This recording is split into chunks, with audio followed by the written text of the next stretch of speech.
Darling, use Mom's card. She's got around $130,000 amassed, my son stated. Giving my card to his wife, without my consent, she went straight to the mall, loading her trolley with gadgets, apparel, and foreign perfumes. The clerk totaled the items. $82,000. He inserted the card, checked the display, and then declared, "My apologies, but this card is honey." You know, there are moments in life that just shatter you. Moments when you hear something so unbelievable, so utterly disrespectful, that your whole world tilts on its axis. For me, that moment came when I heard my own son, Edward, tell his wife, Grace, to use Mom's card. She's got like $130,000 saved up, my life savings. My blood, sweat, and tears. Handed over like pocket change. Can you even imagine the betrayal? What the hell happened next changed everything. I was in the kitchen, flour dusting my hands as I prepped lunch, when those words sliced through the air and hit me in the chest like a closed fist. $130,000, 40 years of grueling work. 40 years of scraped knees from scrubbing other people's floors, of tired, aching eyes from sewing until dawn. That money was my dignity, my future, every single cent a testament to sacrifice. And my son, my own flesh and blood, the child I raised alone after his father abandoned us, was just handing it away. I dropped the rolling pin on the counter. It clattered loudly, but I barely heard it. I just stood there, paralyzed, my heart hammering so hard I could feel it thrumming in my ears. "Are you sure, sweetie? She won't get mad?" That was Grace, her voice dripping with the fake sweetness I'd grown to despise over 15 years of watching her manipulate my son. And then Edward's reply. Oh, his reply. "My mom won't say a thing. She lives here for free, eats our food, uses our utilities. It's the least she can do. Help us out a little. Besides, she's old now. What does she need all that money saved for? We have expenses. We have a life ahead of us." Every single word was like a knife twisting deep in my back. Free? I stood there, staring at the dough, fighting back the burning tears. No, not anymore. I had cried enough in this house over the last 2 decades. Ever since Edward convinced me to sell my own small house to help him with the down payment on this property, the one he now so casually claimed was his alone. Free, he'd said. I lived for free in a house I helped buy. I ate for free from the food I cooked every single day. I used for free the utilities I paid for with my entire $500 monthly pension, not keeping a single cent for myself. Then I heard Grace's footsteps, the jingle of her purse, the rattle of car keys. She was heading to the mall, my debit card in her hand, the PIN Edward had given her, giving her access to every dollar I had ever sweat for. "I'm off to the mall. Josephine, need anything?" she yelled from the living room. That same saccharine kindness, as if we were friends, as if she hadn't systematically stripped my son away from me piece by piece all these years. "No, dear, thank you," I managed to say, my voice firmer than I thought possible, without turning around, without letting her see my face. I heard the door close, the car engine start, the sound fading down the street. I sank into a kitchen chair, my gaze falling to my hands. 68-year-old hands, covered in wrinkles and age spots. Hands that had worked relentlessly since I was 14. I remembered every single one of those $130,000. Every bill had a story, a sacrifice, a surrender. The first $10,000? Saved while working as a seamstress, starting at 6 a.m., leaving at 8 p.m. 6 days a week for $20 a day. 3 years it took, eating rice and beans, denying myself even a new pair of shoes. Another $20,000 came from cleaning jobs on Sundays, my only supposed day of rest. Huge houses of rich families, $50 for 8 hours, 3 houses every Sunday. Another $150 saved, not a dime spent. The rest, years of having no life of my own. No new clothes, no salon visits, no restaurants. Saying no to everything that cost money while other women my age traveled or indulged. I was counting pennies, putting them into the bank account I'd opened 30 years ago. And for what? To have my own place someday. A small, modest apartment where no one could tell me I was living for free. A place where I could close my door and be the master of my own space, my peace, my life. That was all I wanted. It didn't feel like much to ask for after 68 years on this earth. But now, my son, my own son, had just handed over my card as if it were his, as if I didn't exist, as if my life and my effort were worth absolutely nothing. Edward walked into the kitchen, phone in hand, not even glancing at me. He poured himself a glass of water, leaning against the fridge. "Mom, I have a meeting at 3 and I need to eat quick," he said, that tone he'd adopted lately. Not a question, but a command. Almost, I replied, standing to finish the dough, though my legs felt like jelly. Hey, Mom, Grace went to the mall. We needed a few things for the house, he said, still engrossed in his phone, as if it were the most normal thing in the world. I didn't answer. I just kept kneading, pressing the dough harder than necessary, feeling anger and pain churn in my gut. Did you hear what I said? Edward asked, finally looking up. Yes, I heard, I said without turning. And any problem? His voice held irritation now, as if I were the one in the wrong. I turned and met his gaze. Those eyes that once held love, respect, admiration, now only showed impatience and annoyance. Should I have a problem? I asked, keeping my voice calm even as a volcano raged inside me. No, of course not. It's just some things for the house. Besides, Mom, you live here. It's normal for you to help with expenses from time to time, he said, dismissing me, returning to his phone as if the conversation was over. Help with expenses? He said that as if I didn't hand him my entire pension every month. As if I didn't cook, clean, wash, and iron for this entire family without ever getting paid a dime. As if I hadn't dedicated the last 20 years of my life to serving them. I understand, Mom, was all I said, returning to my dough. Edward left the kitchen. I stood there looking out the window at the small garden I tended myself, the roses, the tomatoes, all in a house my son claimed was his alone.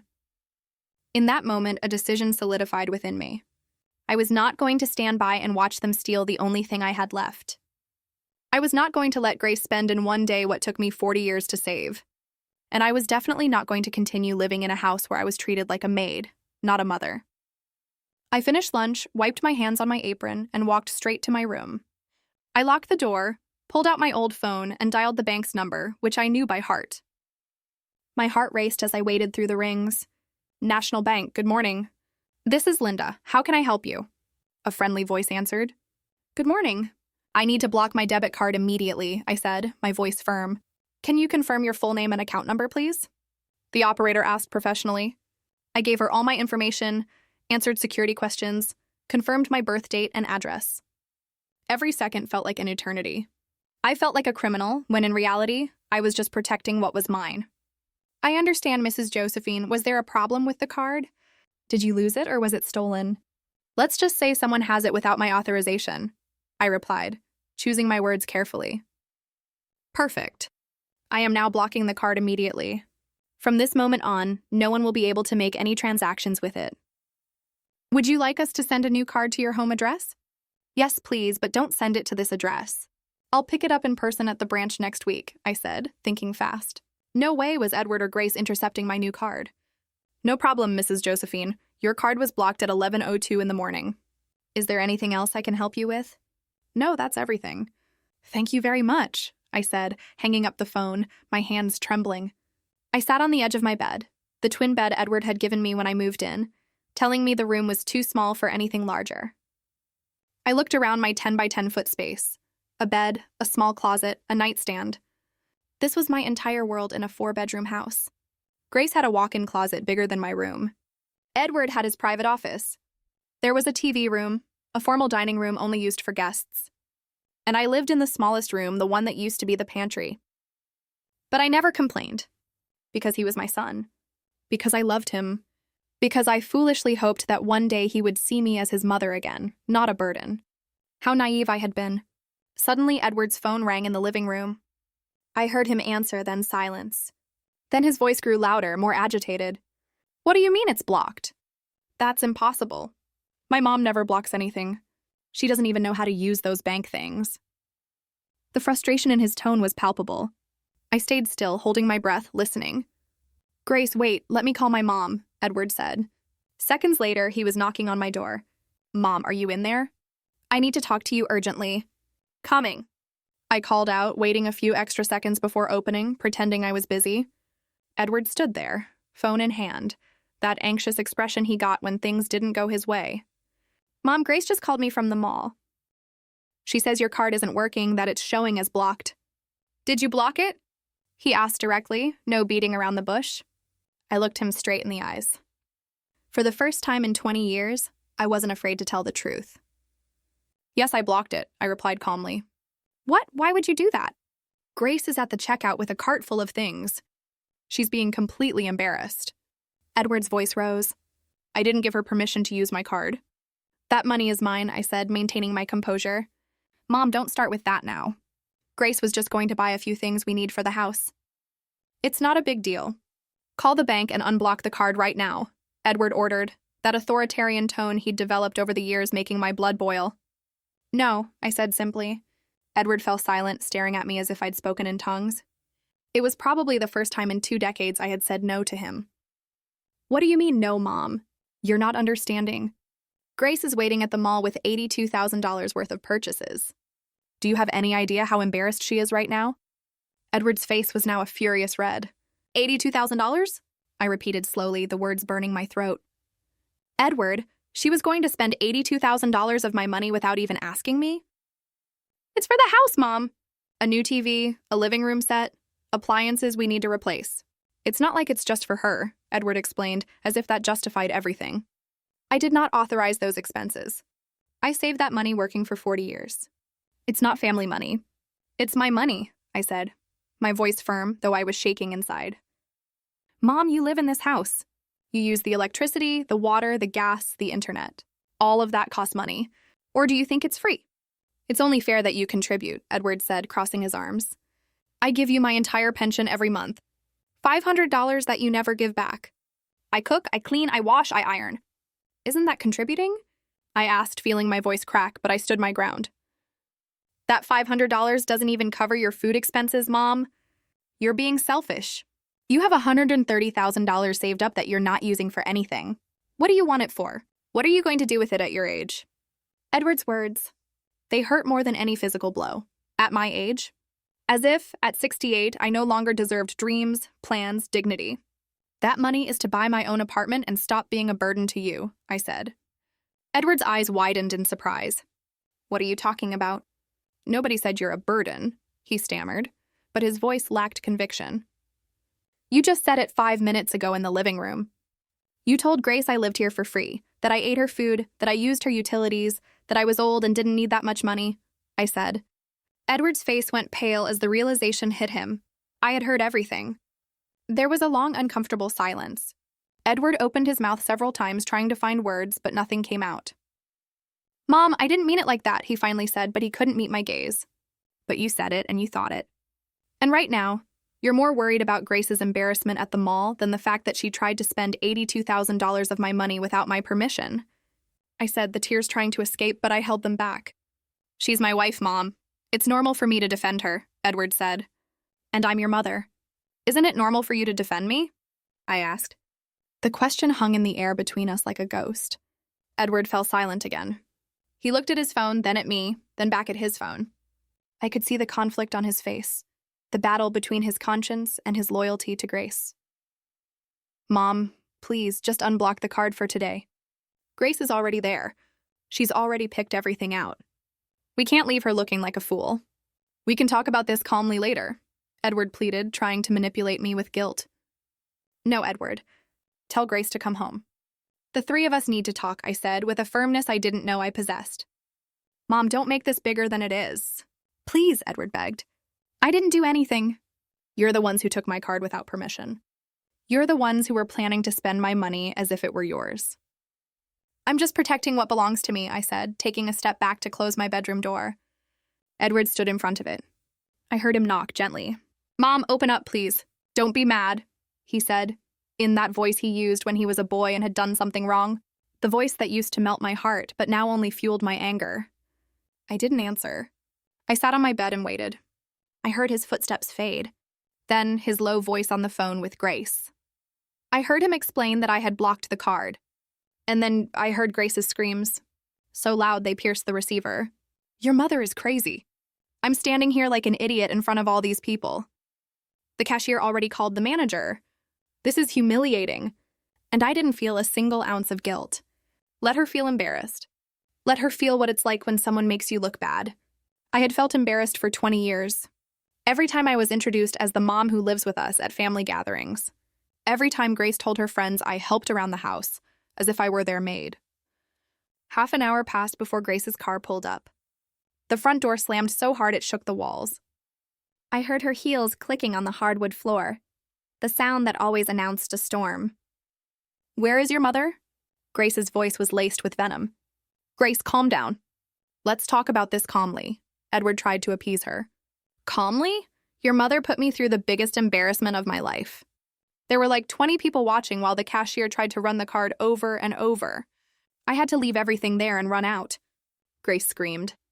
I could perfectly picture her red face, her hands waving wildly. I know, honey, I know. But she heard what we talked about this morning. She's upset, Edward explained. So what if she heard? We told the truth. She lives here without paying for anything. The least she can do is help us when we need it. It's not fair that she has $130,000 saved up while we're killing ourselves working and paying all the bills for this house. Grace said. Every word confirmed what I already knew. To her, I wasn't a person. I was a source of money. I got up from my bed and opened my door. I walked towards the living room where they stood. Grace looked at me, her eyes still blazing with fury, clutching empty shopping bags. Josephine, we need to talk seriously, Grace said, not even a greeting. Yes, we need to talk, I replied calmly, sitting in the armchair, the only place they allowed me to sit. The large sofa was Grace's exclusive territory. Why did you block your card? Why did you embarrass me like that? Grace attacked immediately. I didn't embarrass you.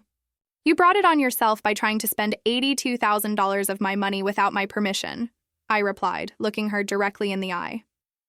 It's not just your money. This is a family. Family shares. Grace shouted, taking a step towards me. I am not your family, Grace. I am Edward's mother. And my money is mine. I earned it. I saved it. And I decide what to do with it, I said, keeping my tone calm, even though inside I wanted to scream everything I had held back for 15 years. Mom, please, don't be like that. Grace just wanted to buy things we really need for the house. The TV in the living room is 8 years old. The couch is all worn out. The refrigerator is making weird noises, Edward intervened, trying to justify the unjustifiable. If you need those things, buy them with your own money. You both work. Edward makes good money as an engineer. Grace works at that clothing store. You have 2 salaries. Why do you need mine? I asked. Because we have expenses, Josephine. This house doesn't maintain itself. The mortgage is $200 a month, utilities another $300, food about $500, internet, phones, car insurance. It all adds up. There's nothing left at the end of the month, Grace explained in that victim tone she used so well. I give you $500 from my pension every month. That helps, I said. $500 is nothing, Josephine. That barely covers your food. Grace retorted with contempt. Then let me go. Let me buy my apartment with my money and stop being a burden to you, I said. Grace and Edward exchanged a quick, unreadable glance. Mom, don't say that. Nobody wants you to leave? This is your home, Edward said, his words hollow, rehearsed. This is not my home, Edward. You said it yourself this morning. This is your house. I just live here, I said, feeling my voice finally break. Oh, for God's sake, don't start with the drama, Josephine. Nobody said that. Edward was just talking, Grace intervened, rolling her eyes. He did say it, and he's right. That's why I want to leave. I want my own place where I'm the owner, where I pay my own bills, where nobody makes me feel like I'm a burden, I said, and the tears finally started to roll down my cheeks. Mom, you can't live alone. You're 68 years old. What if you get sick? What if you fall? Who's going to take care of you? Edward said with that fake concern that angered me more than his insults. I'm 68, not 108. I'm perfectly healthy. I can take care of myself.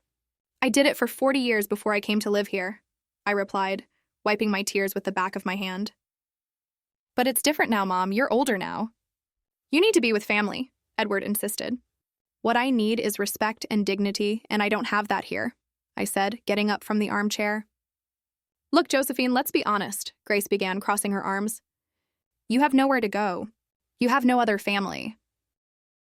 Your friends are in the same boat as you, or worse. You have no one. If you leave here, you'll end up alone in some sad little apartment, eating alone, watching TV alone, dying alone. Is that what you want? Her words were like slaps to the face, each one designed to destroy what little self-esteem I had left. And the worst part? She was partly right. I didn't have much family. My sister had died 5 years ago. My parents decades ago. My few friends were scattered, each with her own life, her own problems. I'd rather be alone and at peace than accompanied and miserable, I replied, surprised by my own bravery. Oh, how dramatic. Nobody's making you miserable, Josephine. We're giving you a roof over your head, food company. But of course, nothing is ever enough for you, Grace said, dripping with sarcasm. You don't give me anything. I pay with my pension, with my work in this house, with my dignity, I said, raising my voice for the first time.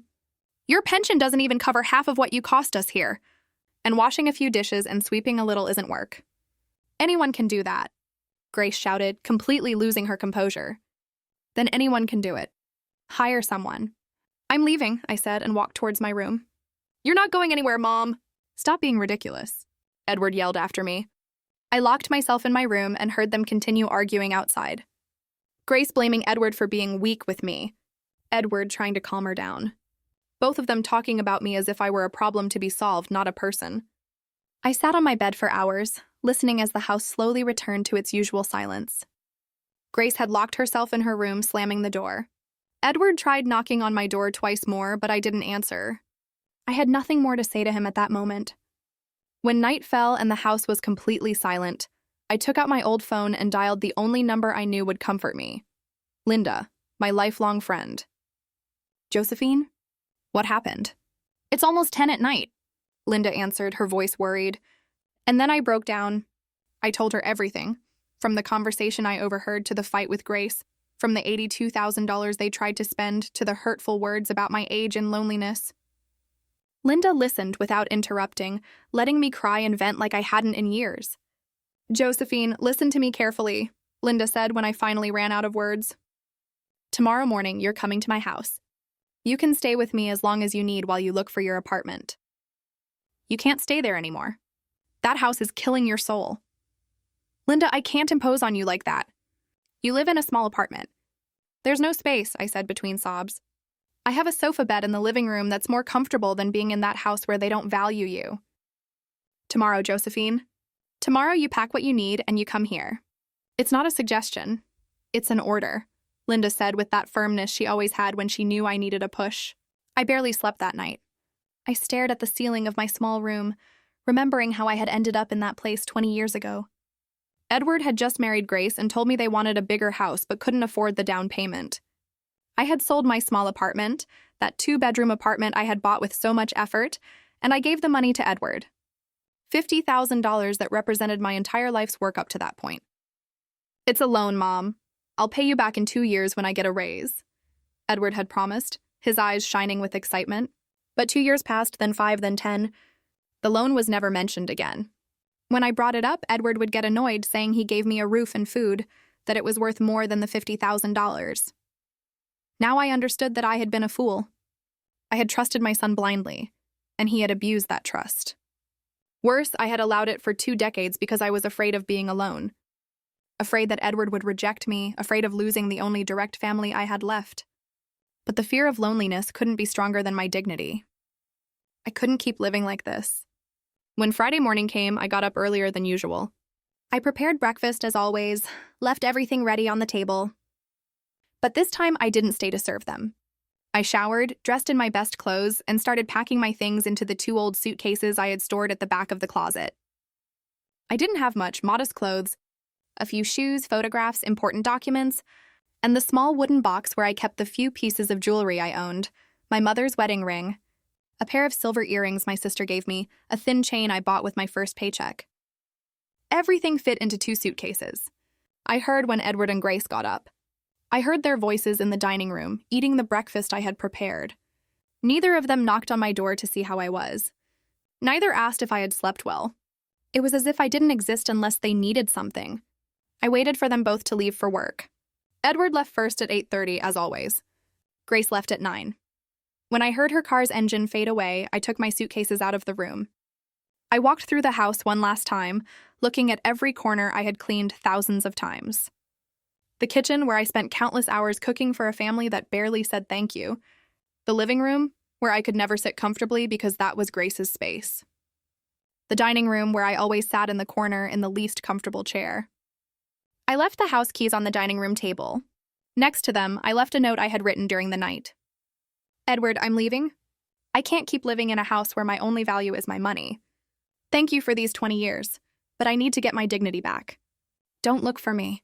When I have my new apartment, I'll send you the address. I love you, but I love myself more. Mom? I called a cab and waited outside with my 2 suitcases. My next-door neighbor, Mr. Ernest, was watering his garden and looked at me curiously. "Good morning, Josephine. Going on a trip?" he asked kindly. "Something like that, Mr. Ernest. Something like that," I replied with a smile that didn't quite reach my eyes. The cab arrived in 10 minutes. The driver, a young man in his 30s, helped me with the suitcases. "Where to, ma'am?" he asked. I gave him Linda's address and looked out the window the whole way, watching the streets of the city where I had lived my entire life go by. Every block took me further away from Edward and Grace. And strangely, instead of sadness, I felt something like relief. Linda was waiting for me at the door of her building. When I arrived, she hugged me so tight I could barely breathe. And that hug made me cry again. But this time, they weren't tears of pain, but of gratitude. "You're here. You're safe now," Linda whispered as she stroked my hair, as if I were a child. Her apartment was small, as she had said, a living dining room, 1 bedroom, a kitchen, and a bathroom. But it was clean, tidy, and above all, it was filled with peace. There was no tension in the air, no looks of contempt, no hurtful words waiting to attack. "The sofa bed is all yours. It's not much, but it's comfortable, and this house is your house as long as you need to stay," Linda said, showing me where I could put my things. "Linda, I don't know how to thank you for this," I said, my voice broken. "You don't have to thank me for anything. That's what friends are for. Besides, you'll keep me company. Ever since I became a widow 3 years ago, this house has been too quiet," Linda said with a warm smile. We spent the rest of the morning organizing my things. Linda gave me space in her closet, showed me where everything was in the kitchen, made me feel welcome in 1,000 small ways. At 1 in the afternoon, my phone started ringing. It was Edward. I didn't answer. He called again and again and again. Finally, he left a voicemail. "Mom, where are you? I came home for lunch and you're not here. I saw your note. Please call me." I'm worried. Worried? How interesting that he was worried now. He wasn't worried yesterday when he yelled at me. He wasn't worried when his wife tried to steal $82,000 from me. He wasn't worried for 20 years while I withered away in that house. Linda looked at me with questioning eyes. "Are you going to answer him?" she asked. "Not yet. I need to think clearly first. I need to decide what I'm going to do with my life before I talk to him," I replied, turning off the phone. That afternoon, Linda and I sat on her small balcony with a cup of coffee. From there, you could see the city, the building's life moving on the streets below. "You know what hurts the most, Linda?" I said after a long silence. "It's not the money they tried to spend. It's not even that they disrespected me. What hurts the most is that I lost 20 years of my life trying to earn my son's love. And now I realize that love was always conditional on what I could give him." Linda took my hand in hers. Those hands also wrinkled by the years, but strong and warm. "Josephine, listen to me. You didn't lose 20 years trying to earn his love. You gave 20 years of unconditional love, which is very different. You're not the problem. The problem is that Edward and that woman didn't know how to value what they had," Linda said wisely. "But I'm his mother. Mothers are supposed to sacrifice for their children," I said, still feeling that guilt that had been instilled in me my whole life. "Mothers should love their children, yes. But children should also love their mothers. Love isn't a one-way street, Josephine. And sacrifice has a limit. When the sacrifice is killing your soul, it's not love anymore." "It's self-destruction," Linda replied firmly. She was right. She always was. Linda had been my friend since we both worked in the same textile factory 40 years ago. She knew me better than anyone. She had seen my marriage fail, had seen how I raised Edward alone, had seen how I slowly faded away in that house. Now you need to think about yourself, about what you want, about what Josephine needs to be happy, Linda continued. "I want my apartment. I want my own place where no one can make me feel like I'm in the way, where I can have coffee in the morning without feeling like I'm using someone else's electricity, where I can watch TV without being told I'm taking up the couch," I said. And as I spoke, I felt something inside me grow stronger. "Then that's what we're going to get. Tomorrow morning, we start looking for apartments," Linda said with determination. That night, I slept on Linda's sofa bed, and it was the best night's sleep I'd had in years. There was no tension, no fear of hearing footsteps outside my door, no anxiety wondering what new form of humiliation awaited me the next day. On Saturday morning, my phone was still off, but I could imagine the number of missed calls I had. I didn't care. For the first time in 2 decades, I was my priority. Linda and I had a quiet breakfast, talking about everything and nothing, laughing about old memories, making plans. Afterwards, we got dressed and went out. We had marked 5 apartments to see that day, all within my budget. The first was too dark. The second was in a rundown building. The third was perfect, but on the 4th floor without an elevator. The 4th had plumbing issues. But the 5th? Oh, the 5th stole my heart the moment I walked in. It was a 2nd-floor apartment in a well-maintained and secure building of only 6 floors. It had a living room with a large picture window overlooking a small park, a perfectly equipped open-plan kitchen, a spacious bedroom with a closet, and a clean, functional bathroom. It wasn't big, about 650 square feet, but it was cozy, bright, and had a peaceful energy.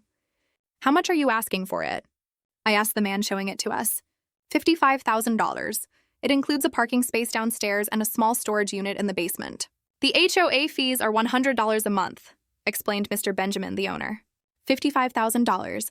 I could pay for it in cash and still have $75,000 left to live comfortably, for emergencies, for my final years. "Can I see it again?" I asked, and Mr. Benjamin nodded kindly. I walked through each space, imagining my life there. My bed in the bedroom, my clothes in the closet, my few photographs on the walls. I imagined making coffee in that kitchen, sitting by that window to read, sleeping without being startled awake. I saw my future in those empty walls, and that future was bright. "I'll take it." "I want to buy it," I said in a firm voice. Mr. Benjamin smiled broadly. "Excellent decision, ma'am. It's an apartment with very good energy. The previous owner lived here for 20 years. She only moved because she went to live with her daughter abroad.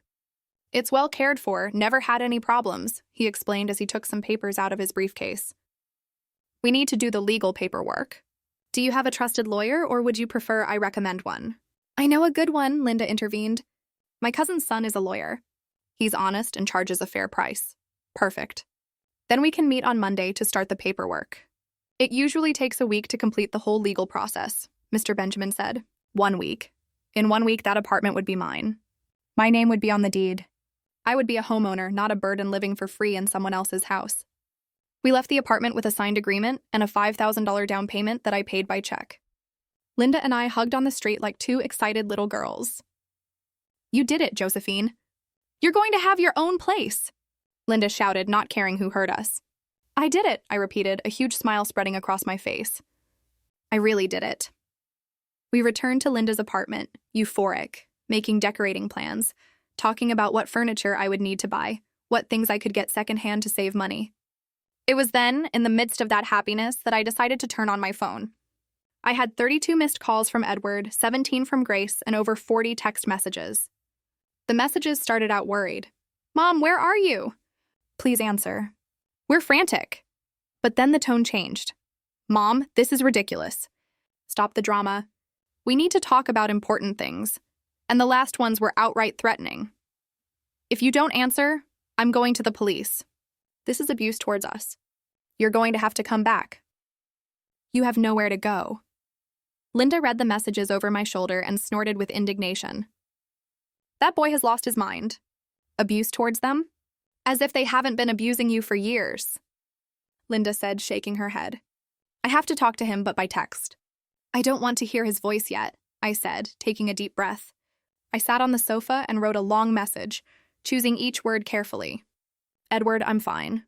I'm in a safe place with a friend. I needed to get out of that house to recover my mental health. For 20 years, I lived feeling like a burden. And yesterday's incident was the last straw. I bought my own apartment. I'm moving in a week. This isn't a punishment for you. It's a decision of self-love for me. When I'm settled, I'll give you my address and we can talk calmly. I love you, but I have to do this. Mom." I pressed send before I could change my mind. I saw the 2 check marks indicating the message was delivered. Then I saw them turn blue, indicating he had read it. The 3 dots appeared, indicating Edward was typing. They disappeared. They appeared again. Disappeared again. Finally, his reply came. "Mom, this is crazy. You can't just buy an apartment like that. Who's going to take care of you? Who's going to help you if you get sick? Have you thought about that? Besides, Grace is very upset. She says you owe her an apology for the embarrassment at the mall. We need you to come home and talk about this like adults." I read the message 3 times. No apology from him. No acknowledgement of what they had done. Just more manipulation. More attempts to make me feel guilty. More fake concern disguised as love. Are you going to answer? Linda asked. Yes, I said and wrote a short but clear reply. Edward, I'm 68 years old, not 98. I can take perfectly good care of myself, and I don't owe Grace any apology. She tried to spend $82,000 of my money without my permission. If anyone should apologize, it's you two. We'll talk when I'm ready, Mom. After sending that message, I turned the phone off again. I didn't want to keep reading his attempts at manipulation. Linda was right when she said I needed space to think clearly, and that was impossible with Edward bombarding me with messages designed to make me feel guilty. Sunday was a day of absolute peace. Linda and I went to church in the morning, something I hadn't been able to do in years because Sundays were when Grace organized her big family breakfasts, and I had to cook for everyone. Afterwards, we walked through the flea market, looking at secondhand furniture and things for the house. I found a small but beautiful dining table made of solid wood for only $80. The seller helped me load it into the taxi. I also bought a set of pots in good condition for $30, some plates and glasses, and towels for the bathroom. Linda insisted on buying me a new set of sheets she saw in a store. So you can start your new life with new, clean sheets with no history, Linda said as she paid. And I couldn't help but cry again, but this time from emotion. We stored everything in Linda's building's storage unit, waiting for the day I could move into my new apartment. Everything I bought, every object I set aside for my new life, was another step towards my freedom. On Monday morning, I met with the lawyer, Linda's cousin's son. His name was Ferdinand, a man of about 45, serious but kind. He reviewed all my documents, verified the legal status of the apartment, and explained each step of the process. Mrs. Josephine, everything is in order. The apartment has no debts, no liens. Mr. Benjamin is the sole legitimate owner. We can close the sale next Friday. Are you sure you want to pay in cash? You could get a mortgage if you prefer not to use up so much of your capital, Ferdinand explained. No, I want to pay in cash. I want it to be completely mine. No debts, no mortgage. I've waited my whole life for this moment, I said with conviction. I understand. Then on Friday at 10 in the morning, we'll meet here in my office to sign the deeds. You'll need to bring the payment for $50,000 plus $5,000 for notary fees and taxes. The $5,000 down payment you already made will be deducted from the total, Ferdinand explained, showing me all the papers. $55,000 in total, less than half of my savings. I could do it, and I would. I left the law office feeling stronger than ever. I walked through the city, observing everything with new eyes. The shops, the parks, the buildings. Everything looked different when you knew you were building your own life and not just surviving in someone else's. When I got back to Linda's apartment, I briefly turned on my phone to check messages. Edward had sent only one more, and the tone had completely changed. Mom, I talked to Grace. She's willing to apologize if you do too. We can forget this whole misunderstanding if you come home today. We miss you. The house isn't the same without you. Please think carefully before you make a mistake you can't reverse. A mistake I can't reverse? As if buying my own home was a mistake. As if reclaiming my dignity was something to regret. As if 20 years of feeling invisible wasn't the real mistake. I didn't reply. I had nothing more to say to him for the moment. The next few days passed in a mix of nerves and excitement. Linda and I continued buying things for my apartment. A small but comfortable sofa we found at a garage sale for $120. A used but excellent condition queen-size bed for $200. A slim bookcase, some lamps, simple curtains. I also went to the bank to arrange everything for the payment. The teller, a young woman named Ramona, was very patient with me as I got the cashier's check for $55,000. Ma'am, this is a considerable amount. Are you sure this is a legitimate transaction? We don't want you to be a victim of fraud, Ramona said with genuine concern. It's not fraud, dear. I'm buying my first home at 68, I replied with pride. Ramona smiled broadly. That's beautiful, ma'am. Congratulations. My grandmother also bought her house at 70 after divorcing my grandfather. She told me they were the best years of her life. Ramona shared as she processed the check. Her words gave me hope. It wasn't too late. It was never too late to start over. On Thursday night, the day before signing the deed, Edward showed up at Linda's building. I don't know how he got the address. He probably found out through an acquaintance or followed some clue. He buzzed the intercom insistently until Linda answered. Who is it? Linda asked in a dry tone. It's Edward, Josephine's son. I need to speak with my mom. I heard his voice through the small speaker. Linda looked at me, asking with her eyes what I wanted to do. I took a deep breath. Let him come up, but you stay here with me. And Linda nodded. Minutes later, Edward was knocking on the apartment door. When I opened it, I was surprised to see him looking so worn out. He had deep dark circles under his eyes. His clothes were wrinkled. His hair was messy. He didn't look like the successful engineer he pretended to be. Mom, he said, and his voice broke a little. Edward?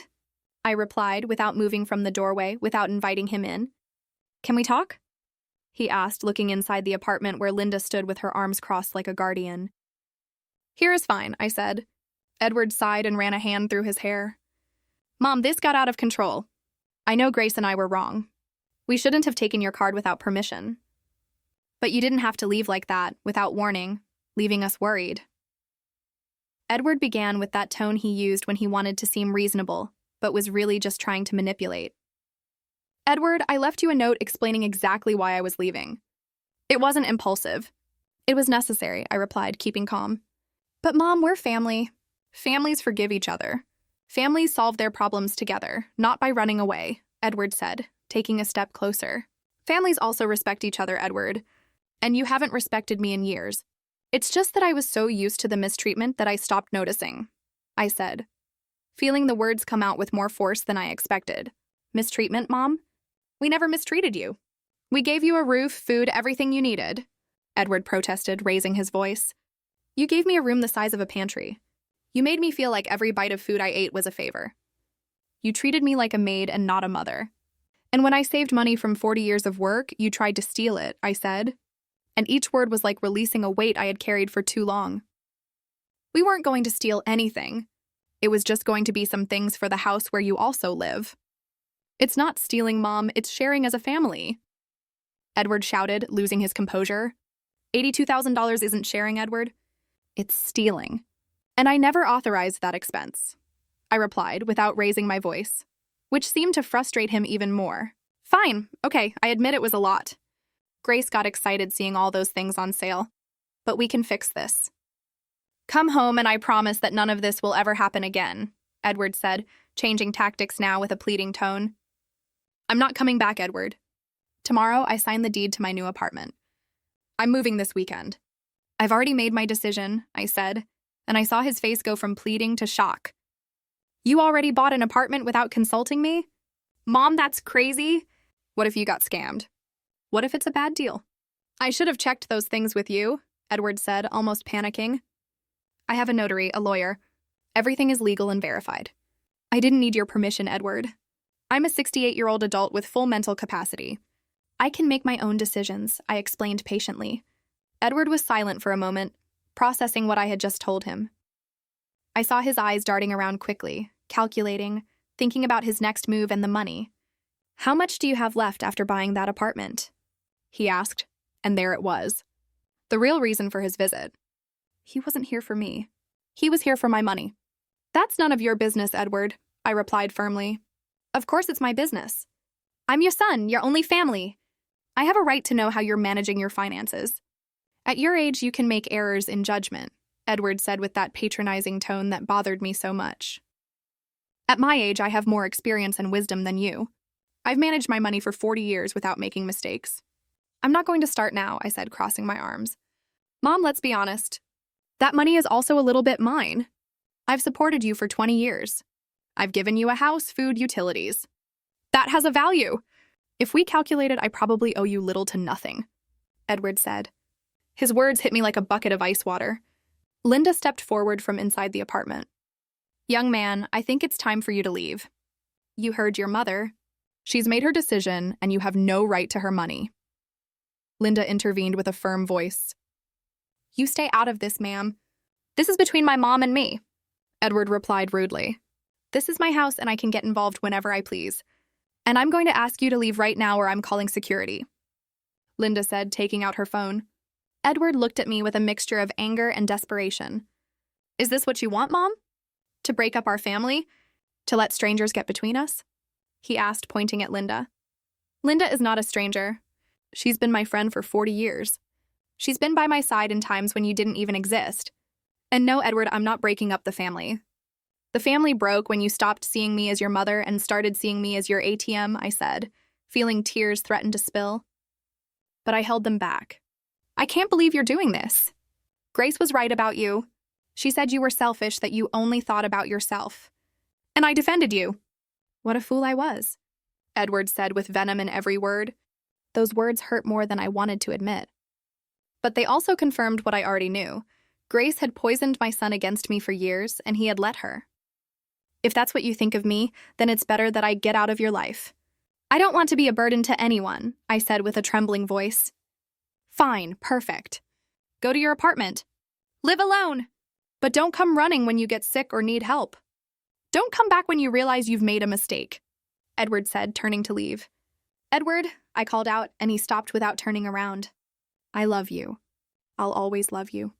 You're my son, but I can no longer live sacrificing my dignity for your comfort. I hope one day you understand that. Edward didn't reply. He just kept walking towards the elevator. I watched him get in, press the button, and disappear behind the closing doors. And with those doors, a chapter of my life also closed. Linda hugged me as I finally allowed myself to cry. I cried for the 20 lost years, for the broken relationship with my son, for the family that could have been but never was. But I also cried with relief because I knew I had made the right decision, even though it hurt. I barely slept that night. I tossed and turned on the sofa bed, replaying the conversation with Edward, questioning if I had been too harsh, wondering if I should have given him another chance.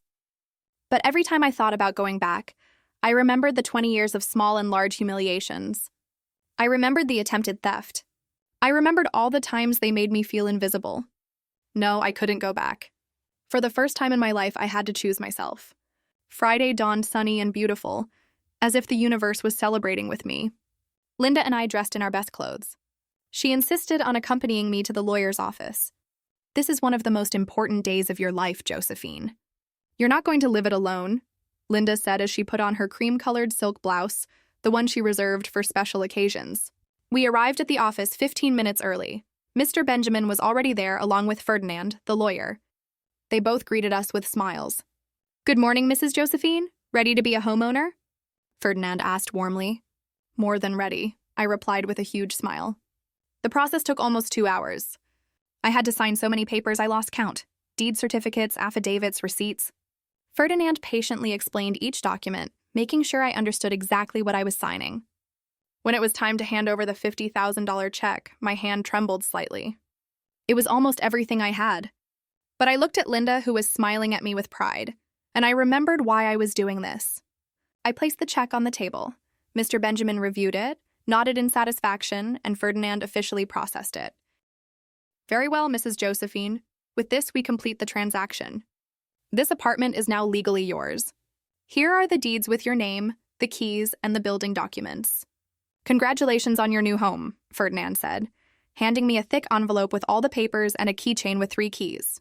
I took the keys in my hand and held them as if they were the most valuable treasure in the world. And to me, those keys represented freedom, dignity, independence. They represented the end of a dark chapter and the beginning of something new. Thank you, Ferdinand. Thank you, Mr. Benjamin. You don't know what this means to me, I said, my voice breaking with emotion. Believe me, I do, Mrs. Josephine. I've seen many transactions in my life, but few with as much emotional weight as this one.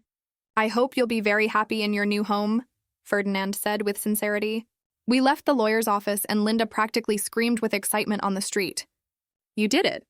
You own your own home. At 68, you've taken your life back. She shouted as she hugged me, and we spun around on the sidewalk like 2 crazy little girls. People passing by looked at us curiously. Some smiled at our joy. An elderly woman stopped and asked what we were celebrating. I just bought my first apartment, I told her with pride. Oh, how wonderful! Congratulations, dear. It's never too late to fulfill your dreams, the woman said with a warm smile before continuing on her way. Linda and I went straight to the apartment. I wanted to see it again now that it was officially mine. I opened the door with trembling hands, put the key in the lock, turned it, and pushed. The apartment was exactly as I remembered it. Empty, smelling clean, filled with light pouring in through the large window. But now it looked different. Now it wasn't just a nice space. It was my space, my home. I walked slowly through every corner, touching the walls, imagining where I would put each piece of furniture, visualizing my life there. The table by the window where I would have coffee every morning. The sofa in front of the TV where I would rest without fear of someone telling me I was in the way. The bed in my room where I would sleep in peace. It's perfect, Josephine. It's absolutely perfect, Linda said with tears in her eyes. Yes, it is, I replied, also crying, but this time from pure happiness. We spent the rest of the day cleaning the apartment from top to bottom, even though it was already quite clean. But I wanted it to be spotless before I brought my things in. Linda brought cleaning supplies, rags, brooms, and we worked together like in the old days when we were young and cleaned other people's houses. On Saturday morning, Linda organized a small army of help. She called her niece Antonia, a strong 30-year-old who worked for a moving company. Antonia arrived with her truck and 2 friends who helped us move all the furniture we had bought during the week. It was beautiful to see my empty apartment fill up with life. The dining table looked perfect by the window. The sofa fit exactly in the living room. The bed looked majestic in my room with the new sheets Linda had given me. Every object in its place, every space designed for my comfort. Antonia and her friends were incredibly kind. They refused to charge me for the full move. Mrs. Josephine, any friend of my Aunt Linda is a friend of ours. Just pay us for the gas and we're good, Antonia said with a genuine smile. I gave them $100 despite their protests. It was the least I could do for their help and kindness. By noon, the apartment was completely set up. It wasn't luxurious or modern, but it was cozy and functional. The curtains we bought gave it a warm touch. The few photographs I had, now framed and hanging on the walls, gave it personality. My plants on the small balcony brought it to life. Linda insisted on staying to help me organize the kitchen. We arranged the pots, plates, glasses, and cutlery. Every cabinet had its purpose. Every space was optimized. Tomorrow we'll go to the market and buy food to fill your refrigerator, Linda said as she wiped the shelves before putting the plates away. Linda, you've already done so much for me. I don't know how I'll ever repay you, I said, feeling overwhelmed by her generosity. You're not going to repay me anything. Friends don't get paid. They support each other. Besides, you do the same for me, Linda replied, hugging me. She was right. I would, but that didn't make me feel any less grateful. That night, my first night in my own apartment, Linda went home after making sure 1,000 times that I would be okay on my own. I stood in the middle of my living room, looking around, still unable to believe that all of this was mine. I made myself a cup of tea in my kitchen using my teapot, my cup, my water. I sat in my armchair by my window and looked outside. The park was lit with faint streetlights. Some people were walking their dogs. Others were simply enjoying the cool night. For the first time in 20 years, I felt no anxiety. There was no tension in the air. There was no fear of hearing footsteps approaching with complaints or demands. There was only peace, silence, freedom. I allowed myself to cry again. But these tears were different. They were not of pain or anger. They were of relief, gratitude, and hope. I had managed to get out. I had managed to save myself. Sunday was the most peaceful day I'd had in years. I woke up without an alarm, letting my body rest as much as it needed. It was 9 in the morning when I finally opened my eyes, and the first thing I saw was the ceiling of my own room, in my own house. I got up slowly, without rushing. I made coffee in my kitchen, using the coffee maker I found at a garage sale. The aroma filled the entire apartment and made me smile. I took my cup to the window and sat there for an hour, just looking, thinking, feeling. Linda arrived at noon as she had promised, bringing a huge pot of chicken soup she had made in the morning. So you'll have food for the whole week. And I also brought fresh bread from the bakery, Linda said, coming in with her full bags. We had lunch together at my new table, chatting about everything and nothing. She told me about her family, about her plans to visit her daughter next month, about the new series she was watching on TV. Simple, everyday conversations, beautiful in their normality. Have you heard anything from Edward? Linda asked cautiously as we washed the dishes. No, and I don't expect to. He made it very clear that he thought I was selfish for making this decision. He probably needs time to process it. Or maybe he'll never understand. Either way, I can't do anything about it now, I replied, drying a plate. Does it hurt? Linda asked, looking at me directly. A lot. He's my son. It will always hurt. But the pain of losing him is less than the pain of losing myself, I said honestly.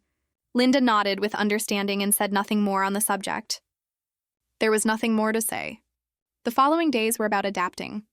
I learned the routines of my building, met some neighbors, discovered the nearby shops. There was a market 2 blocks away that sold fresh fruits and vegetables.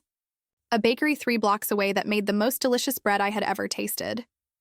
A pharmacy on the corner run by a kind lady named Grace, ironically, but a completely different Grace from the one I knew. I created a simple but satisfying routine. I would wake up early, make coffee, and have breakfast looking at the park. Then I would do my chores at my own pace without pressure. In the afternoons, I would read or watch TV shows that I chose without having to negotiate with anyone. At night, I would cook for myself, small portions of meals I enjoyed. A week after moving, I received a message from Edward. I hadn't blocked him, although Linda had suggested it. Part of me still hoped that my son would come to his senses. The message said, "Mom, Grace and I went to the house you left. We need to know if you're coming back to pick anything up or if we can dispose of the things left in your room." Dispose? What a cold word. As if the 20 years of my life in that house could just be disposed of. I replied, "Edward, you can donate or throw away whatever is left. I've already taken everything that was important to me. The old clothes and junk that are left I don't need." There was no reply after that. 2 weeks later, I was at the market buying vegetables when I saw Grace. She saw me too. For a moment, we just stared at each other from a distance, each one sizing up the other. I expected her to approach me, to say something hurtful, to cause a scene. But she just turned and walked away in the opposite direction. It was strange to feel relief instead of pain. It meant I had really managed to close that chapter. A month after moving, Linda organized a small dinner party at my apartment. She invited her niece Antonia, her cousin Sarah, and 2 other friends from her building.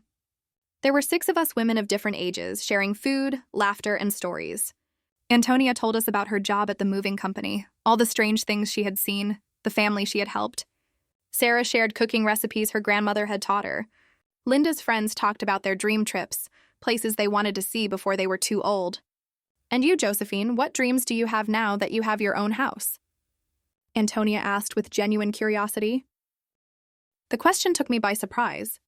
I had been so focused on surviving, on escaping, on settling down, that I hadn't thought about dreams beyond having my own space. "I don't know," I answered honestly. "I think my dream was this, to have my own place. But now that I have it, I guess I can start dreaming about other things." "Well, you have to dream big, Josephine. You're still young. 68 is nothing. My mom is 82 and she just learned to swim," Sarah said enthusiastically. That night, after everyone had left, I kept thinking about that question. What did I want to do with the rest of my life? I had my apartment. I had $75,000 in the bank. I had my health. I had time. What would I do with all of that? The answer came a week later, unexpectedly. I was in the park in front of my building, sitting on a bench, enjoying the afternoon sun, when an elderly woman sat down next to me. She must have been at least 80, but she moved with energy and joy. "Beautiful day, isn't it?" the woman said with a smile. "Beautiful," I replied. "Do you live around here?" she asked, pointing towards the buildings. "Yes, I just moved in a month ago, in that building, 2nd floor," I said, pointing to my window. "Oh, that's nice. I live on the other side of the park. I come here every day to walk. The doctors say it's good for the heart, but I come because I like to see the people, see the children play. Watch life go by," the woman said philosophically. We talked for almost an hour. She told me her name was Antonia, that she had been widowed for 10 years, that she had 5 children, all living in different cities. She told me she had learned to live alone and that this was the happiest time of her life. When I was married, I always had to think about him first. What did he want to eat? What did he want to do? How did he feel? When my children were young, everything was for them. There was never time for me. But now I can do what I want, when I want, how I want, and it's liberating, Antonia explained, her eyes shining. Her words resonated deeply with me. It was exactly what I was beginning to discover. The following months were of pure rediscovery. I enrolled in a knitting class at the community center, something I had always wanted to do but never had time for. I met a wonderful group of women, all in similar situations, all rediscovering who they were beyond being mothers, wives, or caregivers.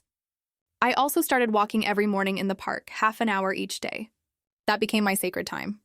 I listened to the birds, felt the fresh air, watched the city wake up. It was meditative, healing. Linda and I developed a routine of having lunch together every Wednesday, alternating between her apartment and mine. Those lunches became the highlight of my week. We cooked together, experimented with new recipes, laughed about everything and nothing. 3 months after I moved, I received another message from Edward. This time it was different. Mom, I know we haven't spoken in months. I know things ended badly.